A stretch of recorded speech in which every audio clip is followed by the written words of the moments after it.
नमस्कार, मैं हूँ शालिनी और आप देख रहे हैं बीबीएन भव्य भारत न्यूज। चलिए शुरू करते हैं आज की मुख्य खबरें।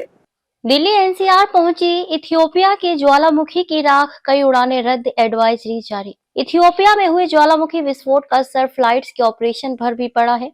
हेलीकॉप्टर विस्फोट से निकली ज्वालामुखी की राख मिडिल ईस्ट के कुछ हिस्सों में फैल गई। इससे मस्कट फ्लाइट इंफॉर्मेशन रीजन से गुजरने वाले रूट पर असर पड़ा है। इस कारण केएलएम रॉयल डच एयरलाइंस ने अपनी दिल्ली एम्स्टर्डम फ्लाइट रद्द कर दी है।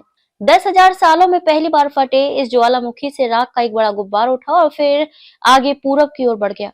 Toulouse volcanic S advisory centre ने यह भी बताया कि ज्वालामुखी से राख का एक बड़ा गुब्बार उत्तरी भारत की ओर बहने लगा है। ये राख अब दिल्ली एनसीआर पहुंच चुकी है। डीजीसीए ने इस संबंध में एयरलाइंस को एडवाइजरी जारी की है। अकासा इंडिगो की फ्लाइट रद्द, राख के घने बादल पहुंचने से दिल्ली एनसीआर में हवा की क्वालिटी और गिरने की संभावना है। अकासा एयर ने राख के कारण 24 और 25 नवंबर को जेद्दा, कुवैत और अबू धाबी आने जाने वाली उसकी फ्लाइट्स कैंसिल कर दी है। इंडिगो ने भी अपनी कुछ फ्लाइट्स कैंसिल की हैं। इंडिगो ने कहा है कि इथियोपिया में हेलीगुब्बी ज्वालामुखी के हाल ही में फटने के कारण राख के बादल भारत के कुछ हिस्सों की ओर बह रहे हैं। हम आपको भरोसा दिलाना चाहते हैं कि आपकी सुरक्षा हमारी सबसे बड़ी प्राथमिकता है। रूटिंग को एडजस्ट करने की सलाह, अपनी एडवाइजरी में डीजीसीए ने एयरलाइंस से कहा कि वे ज्वालामुखी राख के प्रोसीजर पर अपने ऑपरेशनल मैनुअल को रिव्यू करें और उसी के अनुसार कॉकपिट और केबिन क्रू को जानकारी दें। साथ ही एयरलाइंस को लेटेस्ट एडवाइजरी के आधार पर फ्लाइट प्लानिंग और रूटिंग को एडजस्ट करने को भी कहा गया है।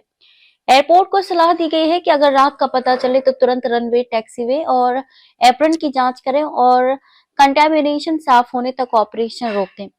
ऑपरेटरों को internal safety risk assessment process को एक्टिवेट करने और सैटेलाइट इमेजरी, वीएएसी बुलेटिन और राख के मूवमेंट के अनुमान की 24 घंटे मॉनिटरिंग करने का भी निर्देश दिया गया है। वहीं एयरलाइंस की तरफ से यात्रियों को भी अपडेट जारी किए गए हैं। स्पाइसजेट ने कहा है कि दुबई से आने वाले यात्रियों को सलाह दी जाती है कि वे अपनी उड़ान की स्थिति पर नजर रखें। अकासा एयर ने कहा है कि वे इंटरनेशनल एविएशन एडवाइजरी और सेफ्टी प्रोटोकॉल के हिसाब से स्थिति का आकलन करते रहेंगे और जरूरत के हिसाब से जरूरी कदम उठाएंगे। तो अभी तक के लिए इतना ही। मैं शालिनी आपसे विदा लेती हूँ। अगली खबर में फिर मुलाकात होगी एक और खास खबर के साथ। तब तक के लिए बने रहिए बीबीएन भव्य भारत न्यूज के साथ। नमस्कार।